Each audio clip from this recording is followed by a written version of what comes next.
Neste quinto dia de um roteiro de Lisboa diferente, viemos ao Castelo de São Jorge. No século X, os mouros construíram edificações que foram tomadas por Dom Afonso Henriques em 1147.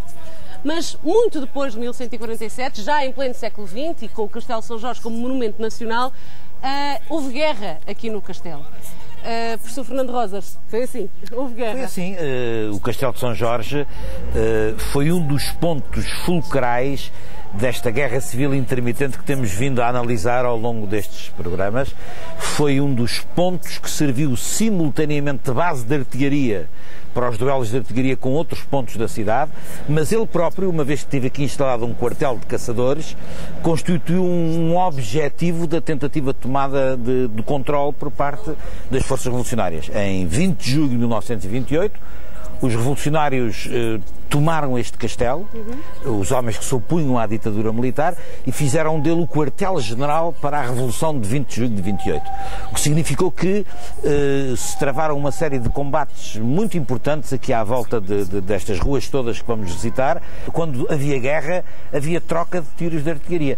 E houve mesmo uma ocasião em que o castelo foi alvo de bombardeamento, que foi na revolta de 26 de agosto de 31, em que um dos aviões dos revoltosos sobrevoa ao Castelo de São Jorge e lança bombas, mais ou menos à mão, lança bombas sobre o castelo e que atingem, aliás, aqui depois até parte da população. Mas o castelo, nessa altura, não tinha a forma que tem hoje. Só em 1940 é que adquiriu as muralhas, as ameias que fazem-no parecer com um castelo, não é? Exatamente.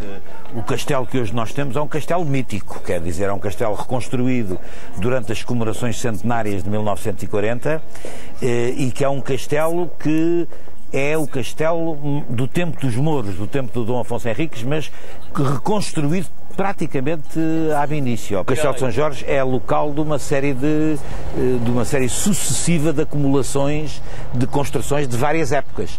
E a boa arqueologia hoje mandaria que todos esses estratos fossem de alguma maneira preservados. De qualquer modo, professor, independentemente de reconstruções ou não reconstruções, este foi sempre um sítio estratégico. Daqui se assentavam as peças de artilharia que bombardeavam os locais e eventualmente insurretos ou os objetivos político-militares. Repare, daqui o Sidónio Pais fez fogo sobre o Tejo contra um navio insurgente contra a situação sidonista. Foi daqui que ele próprio em pessoa, porque ele era major da artilharia, com os binóculos, calculou o tiro sobre o Tejo. Daqui, em 1928, pois, porque aqui há duas vistas, há por um lado o Tejo, mas depois por outro lado toda a cidade. E a rotunda. O Castelo de São Jorge era uma plataforma que permitia fazer fogo sobre qualquer destes objetivos. Houve, entre o 5 de outubro de 1910 e 1931, um processo praticamente ininterrupto, a tal guerra civil intermitente, em que diz que o país conheceu 54 governos, 35 revoltas, pronunciamentos militares ou civis, 4 greves gerais e 10 presidentes da República. Qual é o balanço de tudo isto em termos de mortos, de presos, de deportados?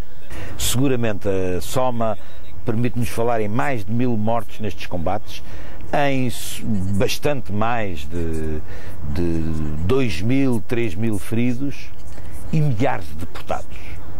Sobretudo no período em que a ditadura toma o poder, estas revoluções traduzem-se em muitas centenas, milhares de homens que são deportados para São Tomé e Príncipe, para Cabo Verde, para as Ilhas dos Açores e da Madeira. E repare, são mortes civis, ou seja, é gente atingida durante os combates, porque isto hoje uma pessoa não tem ideia, mas quer dizer, pensa, minha amiga, bem o que é o fogo de artilharia a partir daqui sobre a cidade, não é?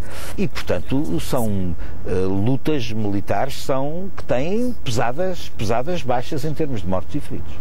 Professor, muito obrigada por esta semana de história nos locais, história ao vivo. Começámos no alto do Parque Eduardo VII, que aqui se vê, e acabamos na esplanada do Castelo.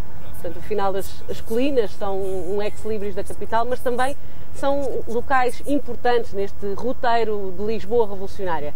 Um roteiro diferente que lhe propusemos ao longo desta semana no Portugal em Direto, onde visitámos locais, ruas, praças, onde passamos todos os dias e que muitas vezes não sabemos que ali tiveram lugar na rua acontecimentos históricos.